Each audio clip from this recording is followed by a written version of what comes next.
बिहार राज्य के मोतिहारी गांव में एक छोटा सा लेकिन बेहद मशहूर ढाबा था, चंपारण मटन चावल।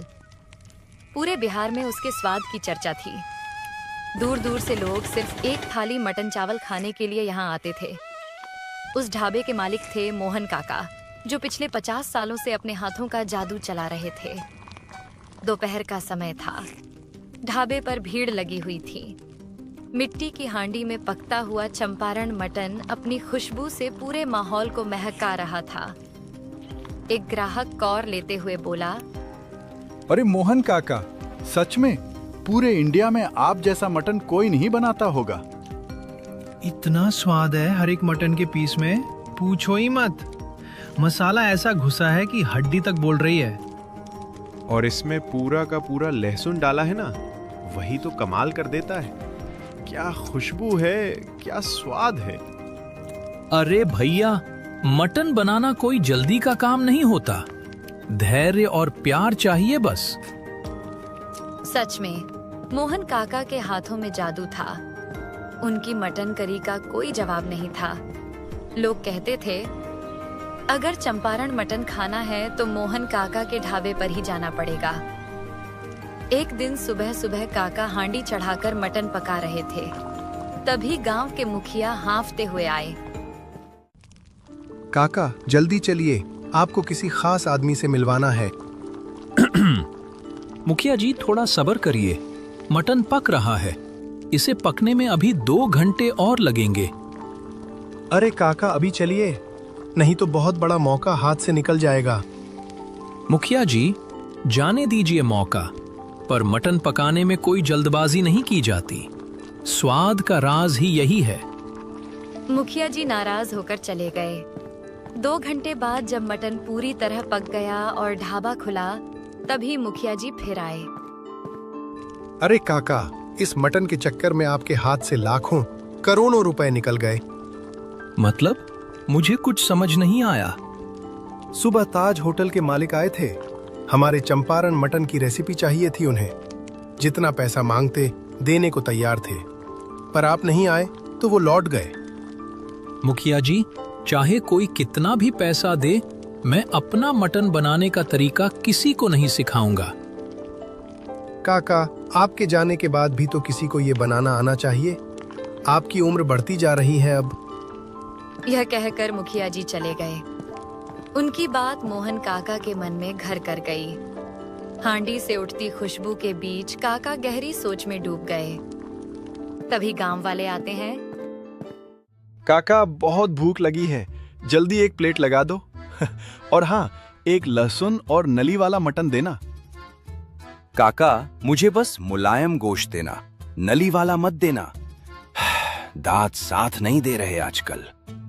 सबको उनके हिसाब से मिलेगा, कोई खाली हाथ नहीं जाएगा। काका हर किसी की पसंद याद रखते थे।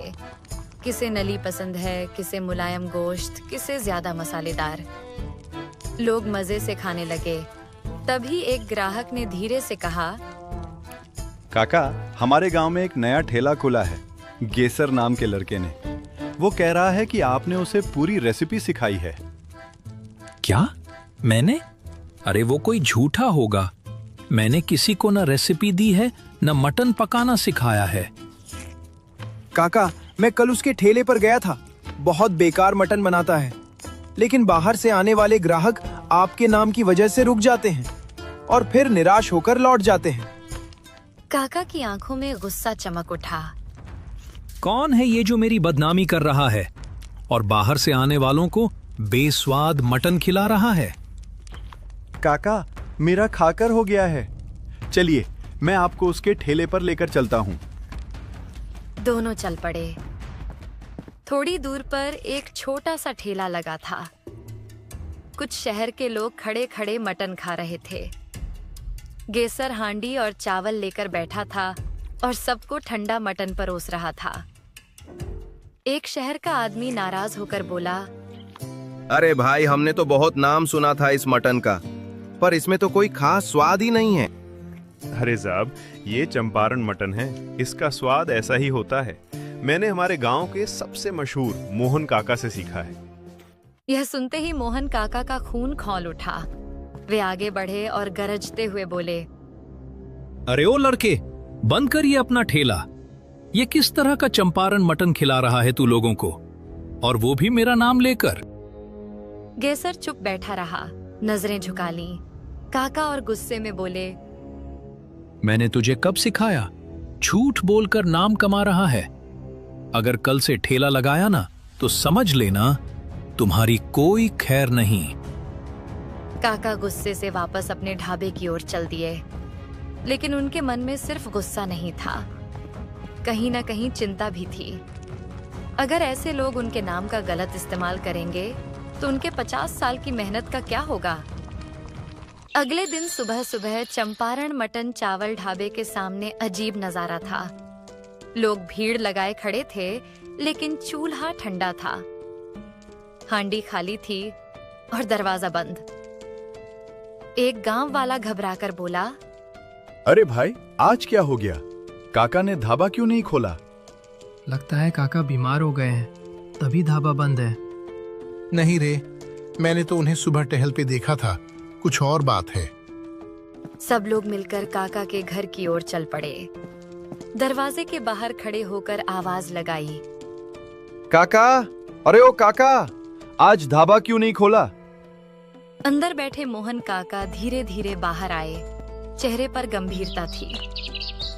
काका, तबीयत ठीक नहीं है क्या? मुझे कुछ नहीं हुआ, मैं बिल्कुल ठीक हूं। तो फिर ढाबा बंद क्यों है? आज से ढाबा हमेशा के लिए बंद रहेगा। ये सुनते ही सबके होश उड़ गए। क्या? काका, ऐसा कैसे? आपने इतना बड़ा फैसला क्यों लिया? काका, आपके चंपारण मटन की वजह से तो हमारा बिहार मशहूर है, ऐसा मत कीजिए। अब मैं किसी की नहीं सुनूंगा। आज से मैं कभी मटन नहीं बनाऊंगा। तुम लोग जाओ यहां से, किसी और ढाबे पर जाकर खा लो।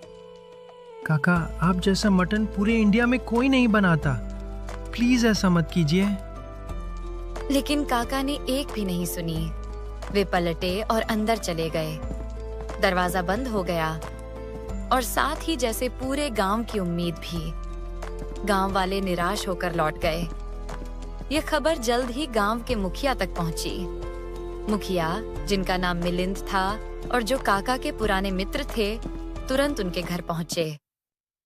मोहन, सच सच बता, क्या हो गया? तूने 50 साल की परंपरा ऐसे कैसे तोड़ दी? मिलिंद, मुझे इस बारे में कोई बात नहीं करनी। मैंने फैसला कर लिया है, अब कभी मटन नहीं बनाऊंगा। यार, बुरा मत मान, पर तूने किसी को सिखाया भी नहीं। तेरा हुनर आगे कौन बढ़ाएगा? इस गांव में कोई काबिल नहीं है, सब लोग मतलबी और लालची हैं। अब बिहार को चंपारण मटन का स्वाद भूलना होगा। अगले ही दिन गांव में एक और हलचल मच गई। चौक के पास एक नया ठेला खड़ा था। ऊपर बड़े अक्षरों में लिखा था, बिहार का स्पेशल मटन। ठेले वाला जोर जोर से चिल्ला रहा था, अरे गांव वालों, आओ आओ, बिहार का सबसे फेमस मटन चावल, वो भी मात्र 80 रुपए प्लेट। गांव वाले हैरान होकर एक दूसरे को देखने लगे। अरे भाई, ये कौन नया आदमी है जो बिहार का स्पेशल मटन बेच रहा है? और वो भी सिर्फ 80 रुपए में? चलो जाके देखते हैं। 2 आदमी उसके पास पहुंचे। अरे भैया, कौन हो तुम और कैसा मटन बेच रहे हो 80 रुपए में? भाई, ये है बिहार का स्पेशल मटन, एक बार खाकर देखो, उंगलियां चाटते रह जाओगे। हमारे गांव में तो मिलता है चंपारण मटन, जो बिहार का सबसे फेमस है। ये कौन सा सस्ता मटन बेच रहे हो तुम? अरे भाई, एक बार चक्कर देखो, फिर बताना तुम्हारा चंपारण मटन टेस्टी है या मेरा। अच्छा, ऐसा है क्या? चल, लगा दे 2 प्लेट। कुछ ही पलों में गर्म गर्म मटन और चावल सामने थे। जैसे ही दोनों ने पहला निवाला लिया, उनकी आंखें चमक उठी। अरे भाई, सच में स्वाद तो गजब का है। हाँ, पर हमारे मोहन काका के चंपारण मटन के आगे अभी भी फीका है। पर भाई, तुम्हारे मोहन काका ने तो मटन बनाना छोड़ दिया है। अब बिहार का सबसे अच्छा मटन बनाने वाला मैं ही हूँ। ये सुनते ही दोनों गुस्से में भर गए। काका ने मटन बनाना छोड़ा है, भूल नहीं गए? और उनका ही मटन बिहार में सबसे फेमस रहेगा, ये याद रखना। दोनों गुस्से में वहां से चले गए, लेकिन कुछ ही देर में उस नए ठेले पर भीड़ लग गई। लोगों को उसका मटन पसंद आ रहा था। यह सब गेसर दूर खड़ा देख रहा था। उसके मन में जलन उठी। बाहर से कोई आकर हमारे गांव में फेमस हो रहा है? नहीं, कुछ तो करना होगा। वह सीधे मोहन काका के घर पहुंचा। काका, आपने देखा? बाहर का आदमी आकर हमारे गांव में मटन बेच रहा है। लोग उसके पास जा रहे हैं। कुछ भी हो, मैं दोबारा मटन नहीं पकाऊंगा। आप मत पकाइए, लेकिन मुझे तो सिखा दीजिए। ऐसे कैसे कोई बाहर वाला आकर हमारे गांव में राज करेगा? केसर बेटा, पहले इसके काबिल बनो। मटन पकाना आसान काम नहीं है। मेहनत, धैर्य और ईमान चाहिए। थोड़ी और मेहनत करो, तब तुम भी मेरी तरह चंपारण मटन बना सकोगे। काका की ये बात सुनकर गेसर के अंदर आग जल उठी। वह मन ही मन बोला, मैं करूंगा और पूरे गांव को दिखा दूंगा कि असली चंपारण मटन क्या होता है। गेसर गांव के सभी बुजुर्गों के पास गया। कोई कहता लहसुन ज्यादा डालना, तो कोई कहता धैर्य ही असली मसाला है। गेसर सबकी बातें ध्यान से सुनता और मन में नोट करता। फिर वह अपने दोस्त रघु के पास पहुंचा। भाव रघु, चल, आज हम असली चंपारण मटन बनाएंगे। दोनों बाजार गए। प्याज, टमाटर, हरी मिर्च, साबुत मसाले और सरसों का तेल लिया। मटन वाले से 1 किलो नली वाला मटन खरीदा और एक अच्छा सा मिट्टी का मटका भी लिया। घर पहुंचते ही रघु बोला, मैं मटन को अच्छे से धोकर आता हूँ। रुको, हमारे गांव की सबसे बूढ़ी अम्मा ने कहा था, मटन कभी मत धोना, वरना असली स्वाद चला जाता है। अरे, ये तो पहली बार सुन रहा हूँ। शायद असली राज यही है। उसने प्याज और टमाटर बारीक काटे, हरी मिर्च डाली, साबुत मसाले मिलाए और सबको अच्छे से मटन में मिक्स कर दिया। फिर चूल्हे पर हांडी रखी, उसमें सरसों का तेल डाला और मटन को भूनने लगा।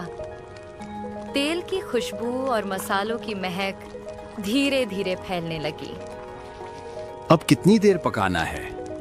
मोहन काका कहते थे, कम से कम 2 से 3 घंटे धीमी आंच पर, तभी असली स्वाद आता है। समय बीतता गया। हांडी से लाजवाब खुशबू आने लगी। रघु उत्साहित होकर बोला, लगता है मटन पक गया। अभी नहीं, आधा घंटा और। आधे घंटे बाद उसने एक टुकड़ा निकाला और छका। कैसा बना?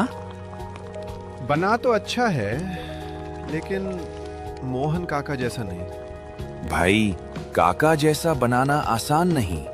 उनके पास 50 साल का अनुभव है। मैंने पूरी कोशिश की है। एक बार मोहन काका को खिलाकर पूछता हूँ, शायद वो ही बताएं कि कमी कहाँ है। गेसर थोड़ा सा मटन एक डिब्बे में लेकर मोहन काका के पास पहुंचा। काका, मैंने अपनी पूरी जान लगाकर बनाया है, बताइए इसमें क्या कमी है? काका ने एक निवाला लिया, कुछ पल आंखें बंद रखी, फिर धीमे से बोले, गेसर बेटा, तुमने सच में बहुत अच्छा मटन बनाया है। बस एक कमी है, मेरे सीक्रेट चंपारण मटन मसाले की। मतलब मैं काबिल हूँ? मुझे नहीं लगा था कि इस गांव में कोई काबिल है, पर तुमने अपनी मेहनत से साबित कर दिया। काका, बस एक बार वो मसाला दे दीजिए, उस नए ठेले वाले को सबक सिखाना है। ठीक है, लेकिन सिर्फ एक बार। अगले दिन गेसर ने अपना ठेला लगाया। आओ आओ गांव वालों, असली चंपारण मटन चावल यहीं मिलेगा। कुछ गांव वाले पास आए। सच में असली है ना? हूबहू मोहन काका की तरह, बस एक बार खाकर देखो। पहला निवाला लेते ही एक आदमी चौंक पड़ा। अरे, ये तो सच में काका जैसा है। रसीला, तीखा, लाजवाब। धीरे धीरे भीड़ बढ़ती गई। उधर नए ठेले वाले के पास कोई नहीं गया। आखिरकार उसने ठेला समेट लिया। शाम को गेसर फिर काका के पास पहुंचा। काका, सबको बहुत पसंद आया, पर कल क्या करूंगा? कल की चिंता मत करो, अब तुम ही मेरे चंपारण मटन के वारिस हो। गेसर की आंखें चमक उठी। सच में काका? हाँ बेटा, कल से ढाबे पर जल्दी आना, ढाबा फिर से शुरू करना है। अगले दिन ढाबा खुला, लोग उमड़ पड़े और एक बार फिर पूरे बिहार में चंपारण मटन की खुशबू फैलने लगी। और कहानी का अंत यही होता है। मेहनत और ईमानदारी यही सफलता का रास्ता है।